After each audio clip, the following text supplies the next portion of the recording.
Here are the most basic supplies that you're going to need. I use a 2-liter glass jar.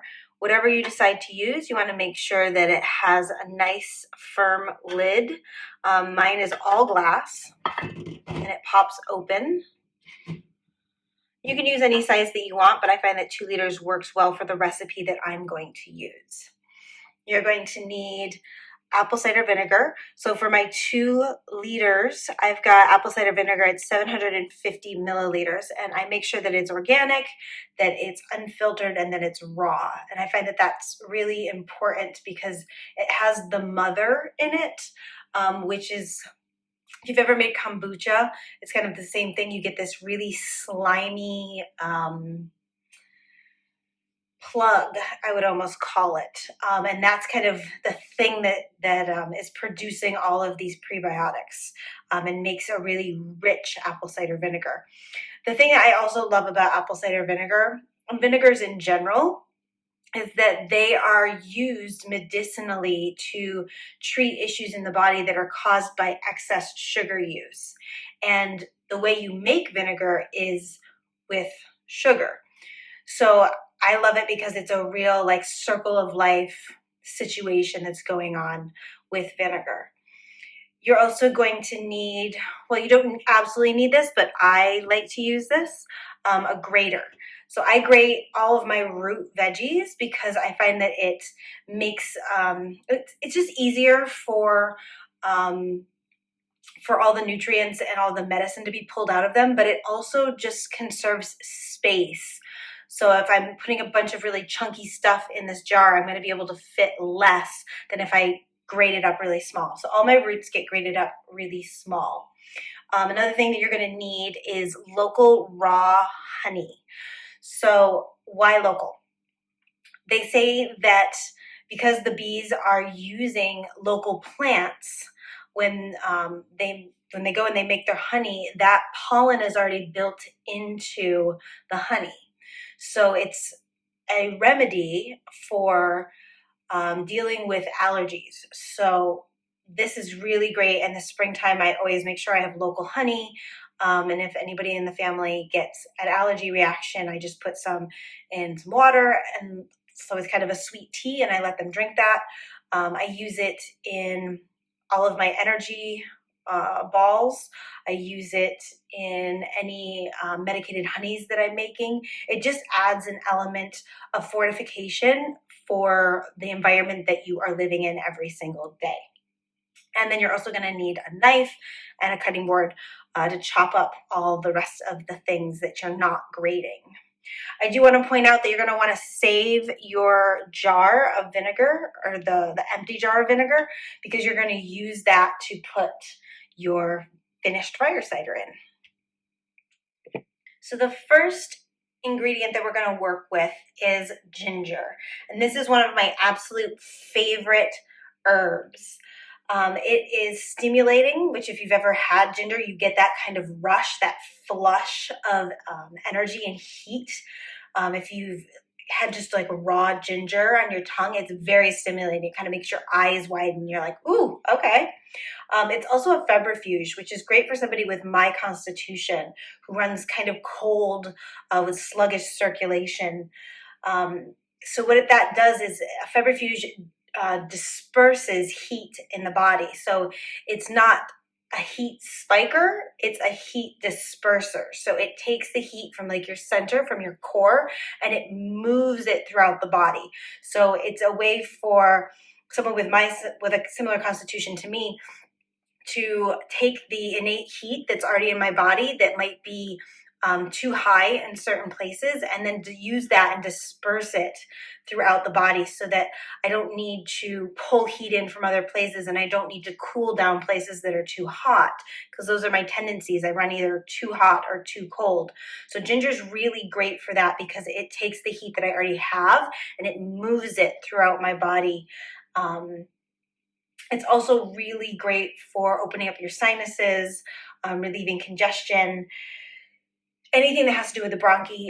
It actually is antispasmodic. So if you're having from coughing or being sick, if you've got any stuff going on like that where the muscles are kind of cramped up and they're spasming, it's really amazing for softening that. It can be used in a, like, ground up and used in a compress to ease inflammation if you've got swelling or muscles that are just not relaxing. So a Charlie horse, something like that, that's going on the body, ginger's really great for that. It's an amazing digestive stimulator. So it's going to help your body digest your food and move it through your system much, much more quickly than without it. Because it is antispasmodic, it also helps with female reproductive systems. So if you have really strong menstrual cramps, a ginger tea can be really soothing during PMS, during menstruation, when you're feeling those cramps in the body. It's really amazing for kind of softening all of that uterine intensity, and also promoting ease of menstruation. So I'm going to go ahead and make sure that this is nice and clean and nice and dry. You want to make sure that everything you put in to your fire cider has been washed and dried really, really well, so that none of that water gets into the jar, because then you're going to run an issue of some molding happening, and that's exactly what we're trying to release from the body. So we want to make sure it's super clean. You can see that this ginger is pretty big. It's about the size of my hand, and I'm going to use about half of that. So let's go ahead and get it cleaned, dried, and grated up. I just want to really quickly mention that I leave the skin on all of the herbs or all of the roots that I put into my fire cider. And I just make sure that with everything that I purchase for this, that it is organic and that it is cleaned and dried really well. Next up is horseradish. So horseradish is a root, and it's super stimulating, dispersing, and it's a decongestant. It's much hotter than ginger, and it's not quite as dispersing as ginger, but it is known as the restorer of innate warmth. So you see this a lot in Asian culture and Nordic culture, in the diets of those cultures. Anytime that you have a really cold climate or a lot of really cold foods in your diet, so a lot of soy, a lot of fish, things like that, you'll oftentimes see horseradish in their diet because it is so warming for the body. It is an amazing arterial stimulant, so it stimulates the heart. It increases circulation, and with that comes increased sweating, increased detoxification. It also stimulates the digestion, your appetite, and your metabolism, and it relieves indigestion, bloating, flatulence, things like that. It can be used to treat food poisoning and parasites, so it's really good at going into the digestive tract and cleaning stuff out. So killing off things that just are not supposed to be in there and are making you ill. It also promotes tissue repair in the body, and it will balance hyper and hypoglycemia. So it's a pancreatic balancer. It promotes a healthy menstrual cycle, very similar to ginger, and it's also used specifically for dispelling a stuck placenta after birth. It relieves all forms of water retention, and it promotes urination. So it's another way that it stimulates the body to do its natural detoxification process. As far as the lungs and cold and flu are concerned, it's also great at opening up your sinuses and the entire bronchial system. As you can see, it's again about the size of my hand, and we're going to grate that up and get it in the jar. Here we go with the horseradish all ground up and ready to go in the jar. Something that you'll be able to tell as you're working with all of these different plants is the properties of the plants. So the ginger was really wet when I ground it, and it would fling a lot of ginger juice all over the place. Where you can see that this horseradish is really dry. It almost looks like I've grated up cheese, and it's really hard to grind up. I consider giving up like 10 times while I'm grating this up, and it's also flinging horseradish all over the kitchen. it also makes your eyes water. So you can tell right away it's hotter and it's drier than the ginger. So you'll get to know these plants on a very visceral level as you're working with them. Next up, we have turmeric. Turmeric is one of my absolute, like, hands down, take it everywhere with me, put it in everything, use it for everything kind of plant. It is stimulating, it's decongesting, it's calming, and it has an awesome property of being both warming and cooling.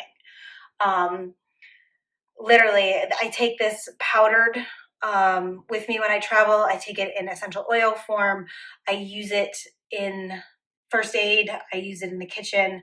I put it in my coffee, for Christ's sake. Like, I use this for everything. It's an unbelievably powerful plant. So it's amazing for blood cleansing. It will also help pull infection out of your body. It helps soothe burns.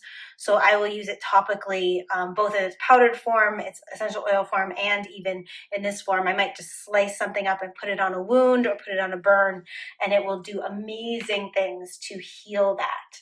It's also great for any swelling or contusions you have. So like if you've got a bruise or a sprain, and it's amazing at promoting tissue repair. It also treats all viral, fungal, and bacterial infections, including the flu.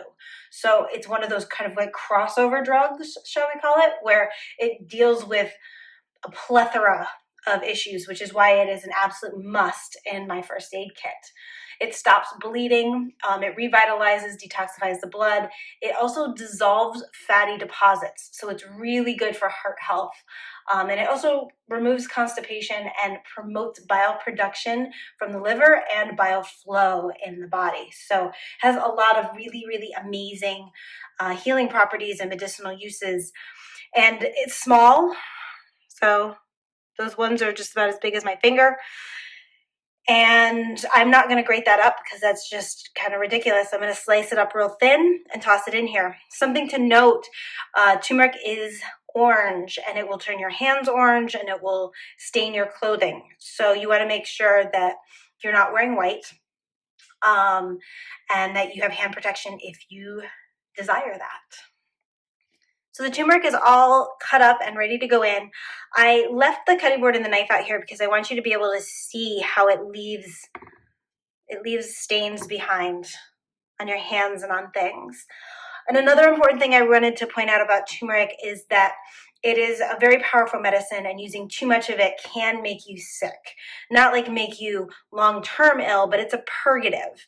So too much of it in too high a quantity will typically cause you to vomit.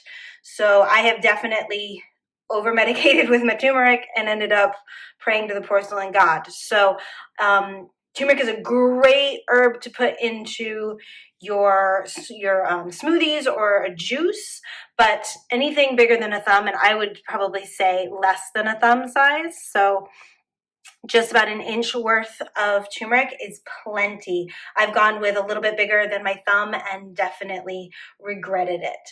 Same thing goes in food. If you use too much turmeric, you want to, so like if you're making something and you dump turmeric in and it falls too much into the food, you want to pull that out, because I've definitely been making dal and accidentally dumped too much in and been like, whatever, I love this stuff, it's great medicine, and then ended up throwing my whole dinner up because I had too much turmeric.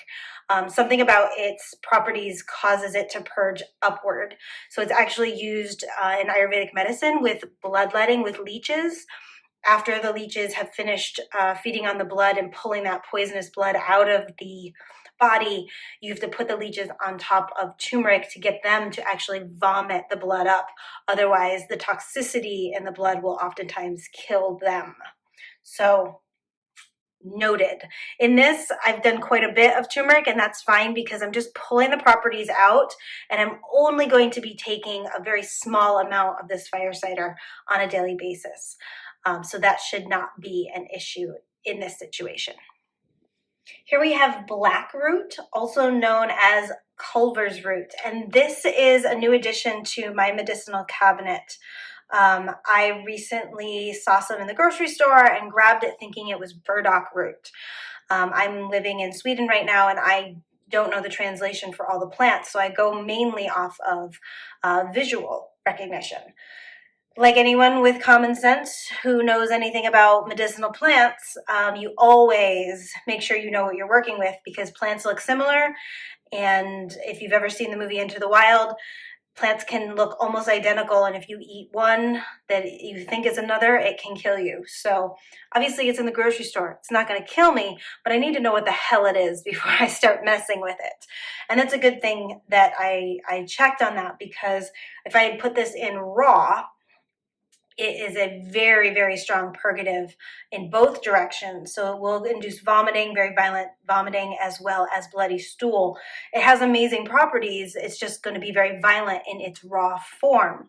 So good thing I looked it up, so I know to dry it. And then I can go ahead and put it in. I guess here in Sweden, it's eaten much like you would asparagus. So it's boiled or it's steamed, and then a little butter, olive oil, and eat it that way. I thought it was burdock root. So if you are familiar with burdock root, that's pretty much identical. They're identical to each other when you hold them next to each other. So still haven't found my burdock root here in Sweden, but I would definitely put raw burdock in my fire cider if I could. So this is black root, also known as the Culver's root. It's stimulating, restoring, and it's neutral as far as being hot or cold. So that's pretty cool. It's amazing for the liver, whereas burdock root is much more kidney oriented. It's decongesting for the liver, the stomach, and the small intestine, and it generates bile. It eases both frontal and occipital headaches, so headaches that come from just behind the forehead and just at the base of the skull, and it promotes digestion and urination. The thing that I love about this is the effect that it has on the liver. It's really, really good for stimulating and promoting that bile production in the liver, and so that's how it helps with digestion, and it just has a whole plethora of amazing things that it can be used for in the digestive tract. But I love that it eases headaches based upon that same liver situation. So our headaches oftentimes come from the body being really bogged down, unable to cleanse itself, unable to purge itself, detoxify itself, and this really helps kickstart that whole process in the body. Oh, and to dry this, all I did was turn the oven on. I think I had it at 50 degrees Celsius, and had chopped up the root and put it in for a couple of hours until it was nice and dry. Next up is rosemary. It's an absolutely beautiful plant. It smells amazing. It's awesome to have in the house. And it's awesome to use in your food. It's stimulating, restoring, dissolving, and it's warming. It's specific to stimulating the heart and the lungs, which is why you often hear about it being used when you've got a cold or when you've got the flu. You can put this in a steam, and it's just amazing for opening up the heart and the lungs. It treats fatigue. It also treats palpitations of the heart, treats shallow breathing. And another awesome thing that it does is it restores the adrenals, the liver, and the spleen. So it fights fatigue. It helps with the brain, stimulating the brain. And it's also really good for reproduction. So for ladies out there, it's a stimulant for the uterus. It can restore any scant bleeds or stopped bleeding or slow bleeding. And it also increases your libido. So it's an awesome plant to have around the house, to make as a tea, put in your food, date night, all that jazz. Promotes sweating, which also promotes detox. So anytime that you can sweat, your body is being helped in detoxing itself. So great in steams, because this heat of the steam also makes you sweat. It'll clear your lungs and your sinuses of phlegm. And because it's a brain tonic, it also will calm the nerves and improve your eyesight. So it's a real awesome herb to have in your kitchen, in your food, in your diet, and in your medicine cabinet. And I'm just going to go ahead and pull all of these leaves off. So you just kind of go up the stem. There you go. Boom. I'm going to go with this whole plant. The other fresh herb that's going to go in here is cilantro. Now, if you are not from the States, you probably know this as coriander. In the States, we call the seed coriander and we call the leaves cilantro. Same plant, many of the same properties. I would say if you're working with the leaves, you're getting a lot more of that wet, young energy. So it's very rejuvenating, as opposed to the seeds, which are going to be a little more grounding and a little more drying. But aside from that, they have pretty much the same properties. It's cooling, which is why you see it used in warm climates foods. It's stimulating, diaphoretic, and carminative. So it's easing flatulence, it's increasing sweating. In that process, it also reduces inflammation and prevents and reduces sun damage in the skin, which I think is really interesting as well, because it's oftentimes used in climates that are warm, which means they have a lot of sun. It's a brain tonic, so it stimulates your memory, and it's used to treat migraines. It's actually, there have been scientific studies where they have used a tincture of cilantro in conjunction with migraine medicine. So one group is using cilantro tincture with a migraine medication, and the other group is using just the migraine medication, and it showed a decrease in the intensity and the length of time that one had to deal with the migraine in the group that was using the cilantro in conjunction with the migraine medication. It is also used to stimulate memory, and it strengthens the stomach and calms heartburn. So again, spicy climate, so spicy food, so you need to ease up the inflammation, the heat in the digestive tract. And you can actually use it to help clear out heavy metal and environmental poisons. So I actually use coriander essential oil in conjunction with black pepper essential oil when I'm traveling to a place that has a lot of air pollution. And I'll just toss that on a rag and put it over my face as I walk about my day. And it really helps to pull environmental toxins out of the lungs. And this is just going to get chopped up into small pieces and tossed into the jar. Next up is garlic. And I'm going to go with an entire bulb of garlic here. Garlic is another one of those plants that is just incredibly medicinally powerful. It is stimulating, dispersing, decongesting, and it is very hot and very dry. So digestive wise, it promotes your digestion, it relieves bloating, it relieves flatulence. It will treat food poisoning, it will treat candida, and it will also treat parasites. So eating garlic every single day is an awesome way to keep your digestive tract really happy and healthy. Fun fact, it also balances your blood sugar, so it can be helpful in situations of diabetes. It will regulate your bowels, it cleans out your liver, and it warms your extremities by increasing circulation. So just an amazing, amazing, amazing herb. It also will regulate your blood pressure. It will, with a cold or flu, it helps to ease wheezing and coughing and soreness, tightness in the chest. It's a diuretic, so it promotes urination and it eases edema and any other liver-based water or swelling issues. So it's really specialized to the liver in that case. And it will treat all of the viral, bacterial, and fungal infections. And it will clear your wounds and abscesses, even gangrene. So yeah, if you've got a nasty staph infection, garlic is going to be your best friend. It will pull that stuff out of your skin. Any type of wound, garlic, it's not going to be comfortable. You're not going to smell good, but it is absolutely going to do the job for you. And this is just going to get chopped up into small pieces and tossed in. Next up on the list are onions. So I would typically use one really large onion or two small onions. Here I'm going with a red onion and a yellow onion. As far as the properties of onions go, they medicinally have very much the same benefits. Moving from a white onion through yellow through red, you're going from more hot and dry to a more wet and sweet, which means that they shift a little bit in how astringent they are and how mucus forming they are. So anything sweet on the sweeter end is going to be a little bit more mucus forming. Anything on the drier end is going to be a little bit more drying. So I'm kind of splitting down the middle here with a yellow and a red. Onions are stimulants.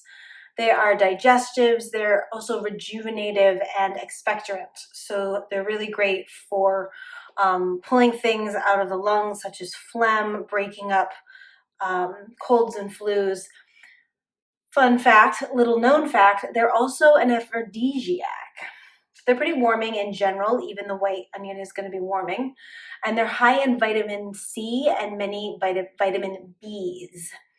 They're anti-inflammatory, they reduce cholesterol and heart disease, they help control blood sugar while increasing bone density, digestion, and they are also prebiotic. They are high in fiber as well, so they're really good for helping with digestion in that way, as well as in their enzymatic way. In the past, onions have been said to be used during things such as the plague, where you peel an onion and you cut it in half and you leave it in a room to help pull in any diseases that are in the air. They've also been used to be thinly sliced and placed on the bottoms of feet to help pull out fevers, to help pull out diseases in the body. So that is something I've always read as far as kind of old age wisdom. It's not something that I know if they've actually ever done any scientific studies on. So that's just an old wives' tale that you can take or leave. And these are just going to get chopped up into small pieces and tossed in the jar. Okay, rounding out our last bit of spices and herbs before we move on to our citrus, we've got black pepper, cardamom, cinnamon, and star anise. So the cardamom you can either have in these pods, or for extra money, someone will open up these pods and pull out these tiny little black seeds that are in there. But you don't really need to, because the apple cider vinegar is going to soften these pods and break them open. So you're going to get all of the benefit of cardamom without the expense. Cardamom is stimulating, restoring, relaxing, and it's warming. It treats cold and damp conditions of the lungs, so coughs, colds, the flu, things like that, as well as treating cold, damp conditions of the intestines, things like leaky gut syndrome. It's also known to treat allergies, which is awesome. So similar to coriander and fennel, it is very digestive, so it helps break up your food, it helps digest and push everything through the body, and it has the added benefits of also being relaxing for the mind and the mood. So it helps treat the brain issues of forgetfulness, memory loss, difficulty concentrating, and depression. So it fixes the gut and it fixes the brain, which you will find oftentimes what's going on in the gut is affecting the brain. So I like to think of our digestive tract as our first and foremost brain. Our brain kind of runs everything, so it runs a digestive tract, but our brain cannot function properly if our digestive tract is not functioning properly. And another little fun fact about cardamom is that you can use the essential oil on bug bites and bug stings. It's actually really, really great for, what is it called? Centipede stings. I've used it on that when I was living in Hawaii. We've got black peppercorn down here. It's stimulating, dispersing, restoring, and hot. So that hot aspect and that dispersing aspect really helps it clear up mucus. It is, in my opinion, the best digestive stimulator out there. It helps break down food, and it also helps boost your metabolism. So it's really helpful for anybody looking to slough some weight off. Black pepper is hands down the best thing. I put it in all my food as much as possible. It is also a brain tonic and a nervous system regulator. And then we've got cinnamon. Oh, so both of these are about a tablespoon and a half. And I usually use, depending on the size of my cinnamon, I usually use around 3 sticks. And cinnamon is stimulating, restoring, solidifying, and it's warming, very much in the same way that ginger is warming. So it's a febrifuge, it takes heat and it spreads it out throughout the body. It's also a broad spectrum antibacterial agent, so it treats fungal, viral, and parasitic infections. And because of its sweet nature, it, while being very spicy, will pull out the sweet flavors of food. So it's really awesome. Like I put it in my lasagna because it really does help pull up this soft, sweet flavor in your food without overpowering anything.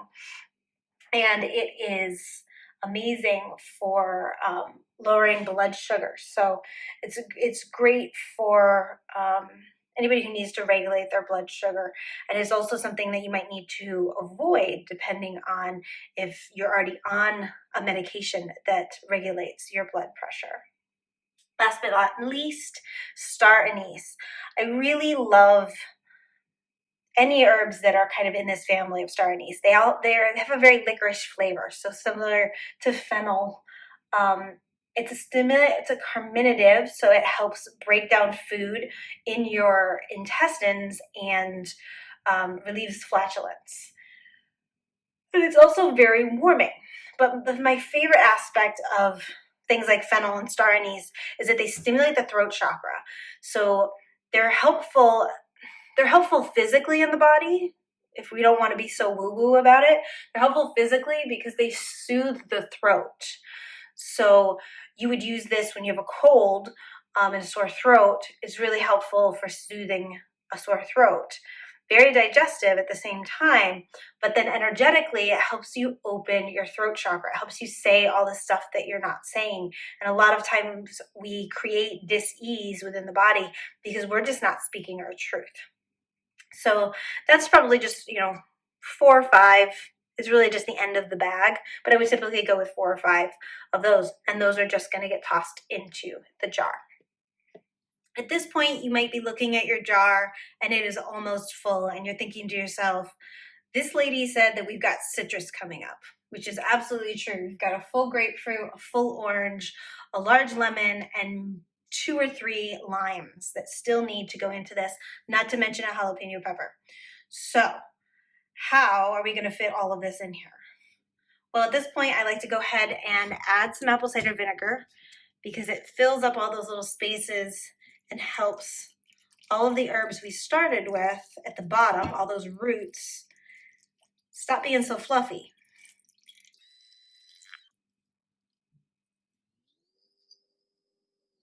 And remember, you're going to set your bottle off to the side to fill later once this fire cider is all set. So that liquid has filled up about halfway now, and I can just gently push down on everything, leaving some room for that citrus. And then once all that citrus gets in there, it's going to actually displace that liquid even more, and we're going to end up with pretty much liquid right up to the top. So here we are at the citrus. I put these in last because I like them to be able to push down all of the smaller things that are in the fire cider, and they kind of create a cap to the entire process. The other reason I kind of put them all together is that most of the things that we have put in the fire cider thus far have been warming in nature, and citrus is cooling by nature. So you can kind of think about foods not just upon where they are primarily grown, but also at what time of year they're primarily grown. And our citrus typically come in the summer, the spring months, when it's getting warmer, when it's really hot. So they are given to us by nature to cool us during those warm summer months. Another thing that's kind of across the whole spectrum for citrus is that they are enzymatic. So they're going to be kind of creating digestive fire. They're going to be stimulating digestive fire. They're enzymatic. They get things going. They change things. They emaciate things.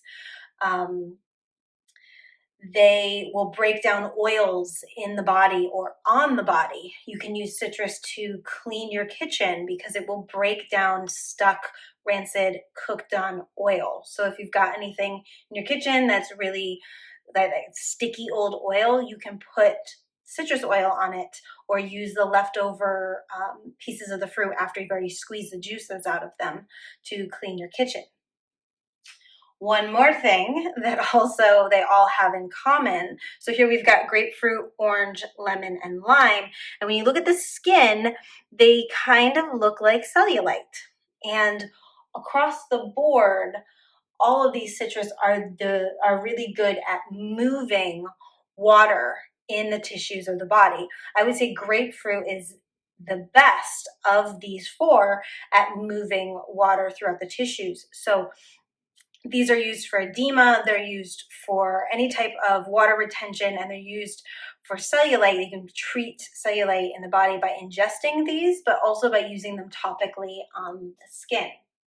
So let's break it down citrus by citrus. We've got our grapefruit here. Grapefruit is cleansing, decongesting, and rectifying. Obviously, I've already said it's cooling, and it is the best fluid and lymph mover. So I would say it's also one of the better immune boosters because your immunity is your lymphatic system. It cools and helps clear heat in the liver, which is essentially what all of these are going to be doing as well. They all affect the liver pretty deeply. And it also treats irritability, depression, and balances your mood, which is something we tend to see with most citruses, is that it's really uplifting, but they all have a very specific thing. I would say that grapefruit is a little bit more focused on anger and moving anger, releasing anger. Next up, we have the orange. Oranges free, move, and fortify. So it is tradition in many cultures that around the holiday time you give somebody an orange, and oftentimes that orange has clove stuck into it. And oranges are considered the gift of happiness, the gift of joy. So you give an orange, you give orange essential oil to somebody that you want to give happiness to because it initiates a positive attitude.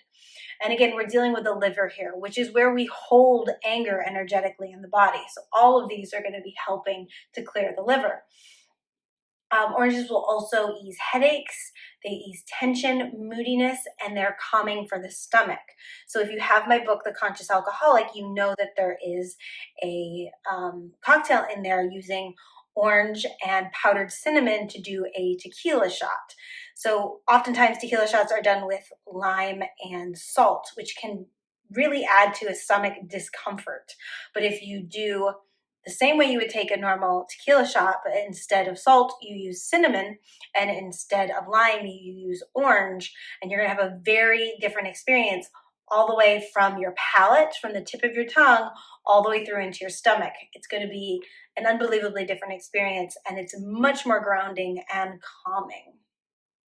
Moving on to lemons. Now, I will say that typically I start with one lemon, and if there is space after I do everything and finish, I will add another lemon because I just think that they're so beneficial. I want as much lemon in there as possible. And then sometimes if I have extra space at the top of my bottle, once I've bottled my fire cider, I will squeeze a couple lemons and add that in to the fire cider on top of what's already in there. So lemons are decongesting, dissolving, and nourishing.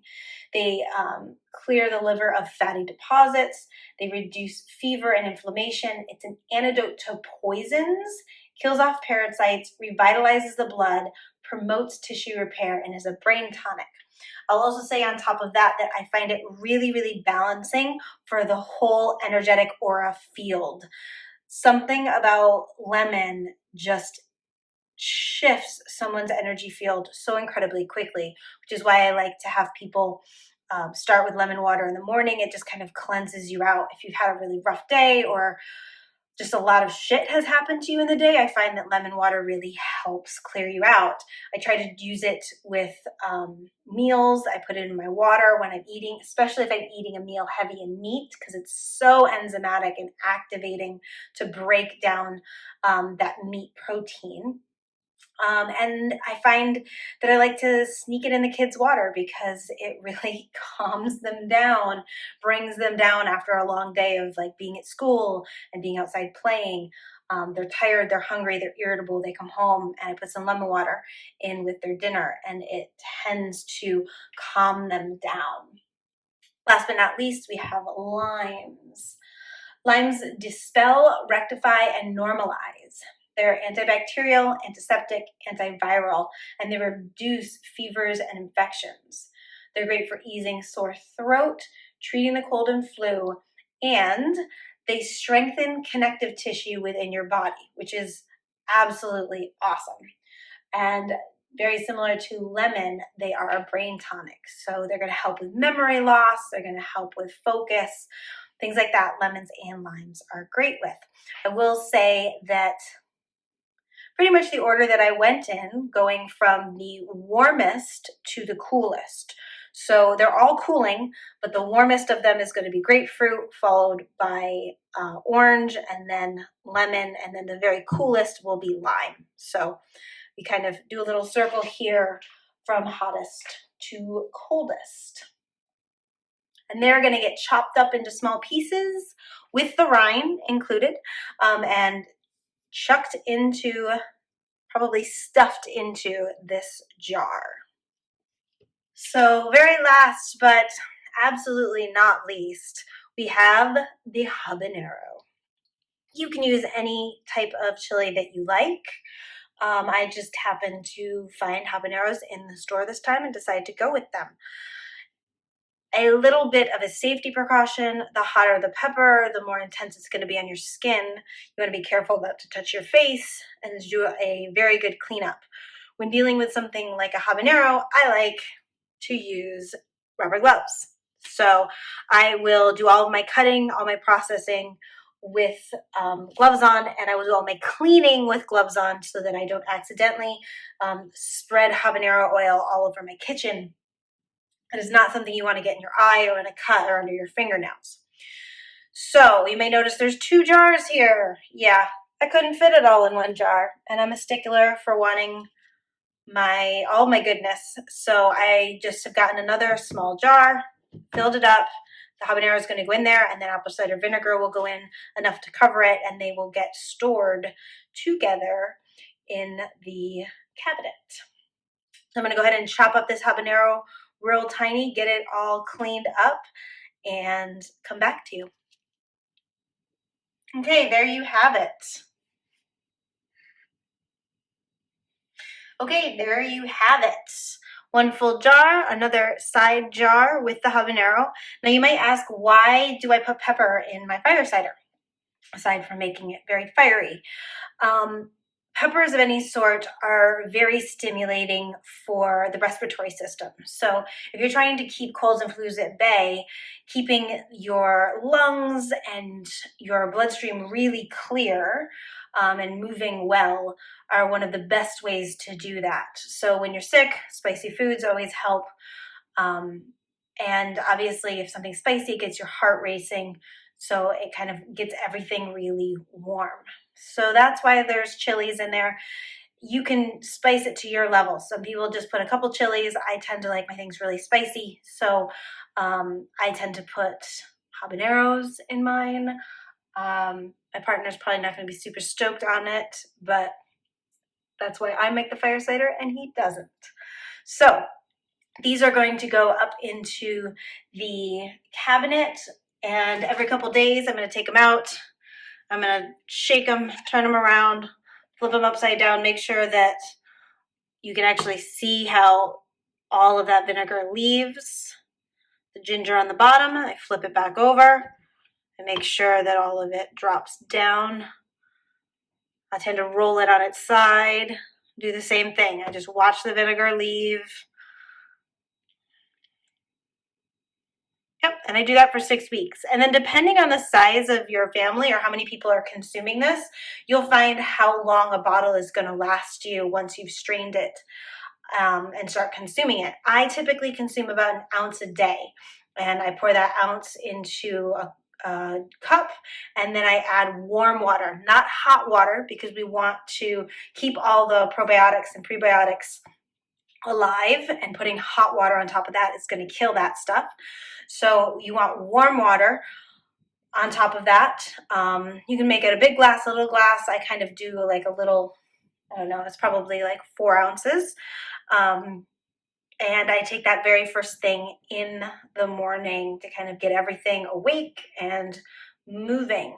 You can also use this as a salad dressing, so mixing it in with olive oil. Yeah, you can use it as a marinade, anything that you want.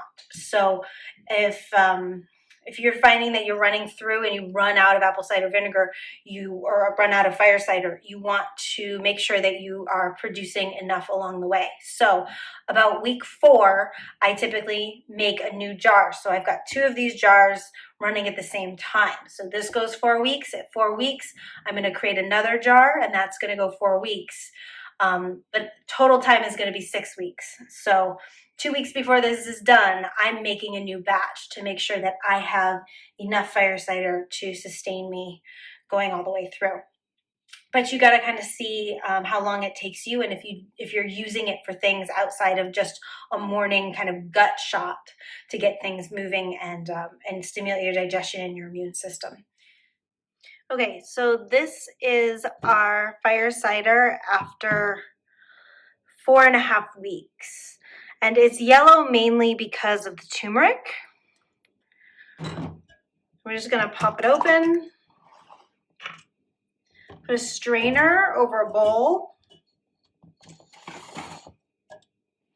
And then dump it into the strainer. And I like to get as much of the juice out as I can before actually digging everything out. So I take this strained bits, set it in another bowl, and then I'll take this bowl of fire cider and I'll pour it into the jar I'm going to use. So in this case, I'm going to use the same jar that my apple cider vinegar originally came into.